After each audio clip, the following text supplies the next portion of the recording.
नमस्कार दोस्तों, स्वागत है आपका एक बार फिर मेरे किचन में। आज हम बनाने वाले हैं ऐसी मसालेदार, क्रंची और परतदार मठरी जिसे देखते ही चाय के साथ खाने का मन हो जाए। इस मठरी की खासियत है इसकी ढेर सारी खुली खुली लेयर्स और हर बाइट में मिलने वाली हल्का मसालेदार क्रंच। और सबसे अच्छी बात, इसे बनाने के लिए कोई बहुत मुश्किल टेक्निक नहीं चाहिए, बस कुछ छोटी छोटी बातों का ध्यान रखना है। तो चलिए बिना देर किए शुरू करते हैं आज की लेयर्स वाली मसाला मठरी।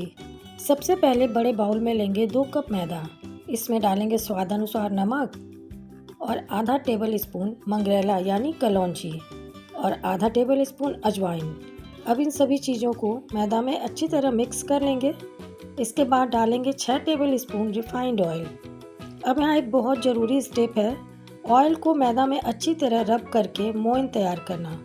दोनों हाथों से मैदे को अच्छी तरह मिलाइए ताकि ऑयल पूरे मैदे में अच्छे से मिल जाए। मोइन सही है या नहीं यह चेक करने के लिए मुट्ठी में थोड़ा मैदा दबाइए। अगर मैदा आसानी से बंध जाए और शेप पकड़ ले तो समझिए मोइन बिल्कुल सही है।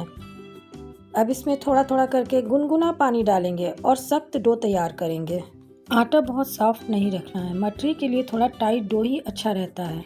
आटा तैयार होने के बाद इसे लगभग 5 मिनट रेस्ट करने के लिए रख देंगे। जब तक डो रेस्ट कर रहा है तब तक तैयार कर लेते हैं इसके लिए डिलीशियस मसालेदार साटा, जो हमारी मठरी की लेयर्स को अलग अलग करने में मदद करेगा। एक बाउल में लेंगे मैदा, कस्तूरी मेथी, लाल मिर्च पाउडर, चाट मसाला, काला नमक, काली मिर्च पाउडर और ऑयल। सबको अच्छी तरह मिक्स करके एक स्मूथ सा साटा तैयार कर लेंगे। इस साटा में डाले गए मसाले ही हमारे मठरी को सिर्फ क्रंची ही नहीं बल्कि हर बाइट में हल्का हल्का मसालेदार और चटपटा स्वाद देंगे। अब शुरू होगा लेयर्स बनाने का असली काम। अब डो को एक बार फिर अच्छी तरह मिला लेंगे और इसके छोटे छोटे पेड़े काट लेंगे। अब हर पेड़े की पतली पतली शीट बेलनी है। यहाँ थोड़ा समय लगेगा, इसलिए जल्दी करने की ज़रूरत बिल्कुल भी नहीं है। हम धीरे धीरे सारी शीट तैयार करेंगे। मैं हमेशा कहती हूँ कि रेसिपी में इंग्रेडिएंट्स जितने ज़रूरी होते हैं उतना ही ज़रूरी होता है उनका सही तरीके से इस्तेमाल करना। छोटी सी सावधानी कभी कभी पूरी रेसिपी का टेक्सचर बदल देती है। दोस्तों, घर पर जब हम कुछ बनाते हैं ना तो अक्सर ऐसा लगता है कि बस जल्दी से रेसिपी पूरी हो जाए, लेकिन कभी कभी यही छोटी छोटी प्रिपरेशन वाली चीज़ें रेसिपी को खास बनाती हैं। और सच कहूँ तो घर की रसोई में बनाया हुआ स्नैक सिर्फ खाने की चीज़ नहीं होती, उसमें हमारा समय, हमारी मेहनत और अपने लोगों के लिए प्यार भी शामिल होता है। इसलिए जब भी आपके पास थोड़ा समय हो तो ऐसी होममेड चीज़ें ज़रूर बनाइए। बाज़ार की चीज़ें तो कभी भी मिल जाती हैं, लेकिन घर के स्वाद की बात ही अलग होती है। मैंने यहाँ 4 शीट तैयार कर ली है। 3 शीट को अलग प्लेट में रखा है और चौथी शीट के ऊपर चकले पे ही रहने देंगे और इसके ऊपर लगाएंगे अपना तैयार किया हुआ साटा। साटा को हाथों की मदद से चारों तरफ अच्छी तरह फैलाना है। ध्यान रखें कि साटा हर जगह अच्छे से लगे, क्योंकि यही हमारी लेयर्स को अलग अलग करने में मदद करेगा। अब इसके ऊपर एक और शीट रख देंगे। इस मठरी को आप एक बार बनाकर रख भी सकते हैं। जब शाम की चाय बने और साथ में कुछ क्रंची खाने का मन करे तो बस डिब्बा खोलिए और मठरी रेडी।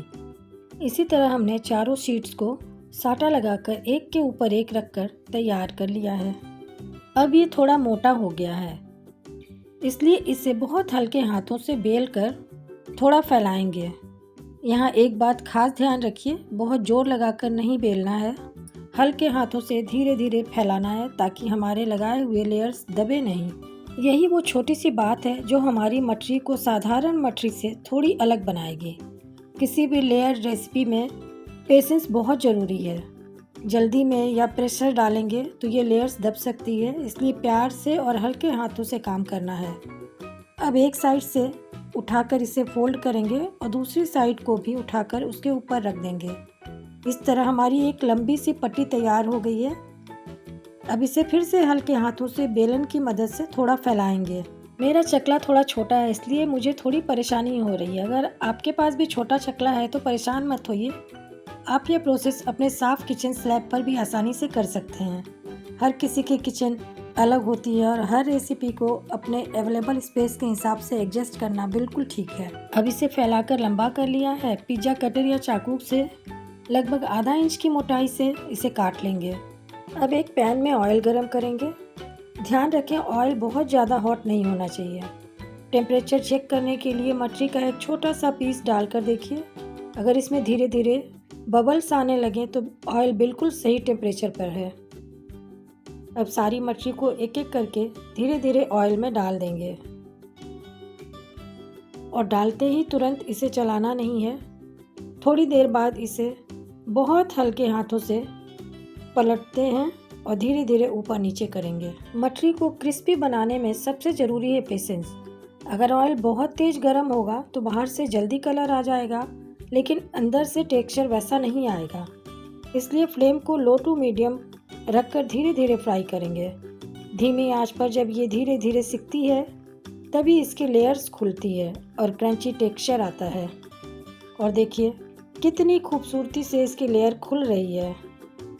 धीरे धीरे हमारी मटरी का कलर भी गोल्डन होने लगा है। बस इसी तरह इसे लो फ्लेम पर पेशेंसली फ्राई होने देंगे जब तक ये अच्छी तरह क्रिस्पी और गोल्डन ना हो जाए। वैसे चाय के साथ आपको क्या ज़्यादा पसंद है, मटरी, नमकीन या बिस्किट्स?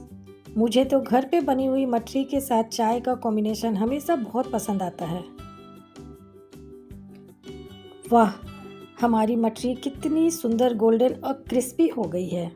लेयर्स भी बहुत अच्छे से खुल चुके हैं। तो अब इसे ऑयल से निकाल लेंगे।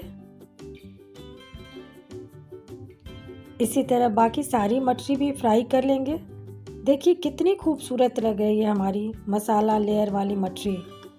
गोल्डन, क्रिस्पी और अंदर से इतनी सुंदर लेयर्स, सच में देखकर खाने का मन कर रहा है। दोस्तों, ऐसी होममेड चीज़ों की सबसे अच्छी बात यही है कि इन्हें बनाते हुए हमें सिर्फ एक रेसिपी नहीं मिलती, बल्कि घर में एक प्यारी सी खुशबू और साथ में बैठकर खाने का बहाना भी मिल जाता है। मेरे लिए कुकिंग सिर्फ खाना बनाना नहीं है, अपने लोगों के लिए कुछ अपने हाथों से बनाकर उन्हें खिलाने की खुशी भी है। और शायद यही वजह है कि घर की बनी छोटी छोटी सी मटरी भी बाजार के बड़े बड़े स्नैक्स से ज़्यादा खास लगती है।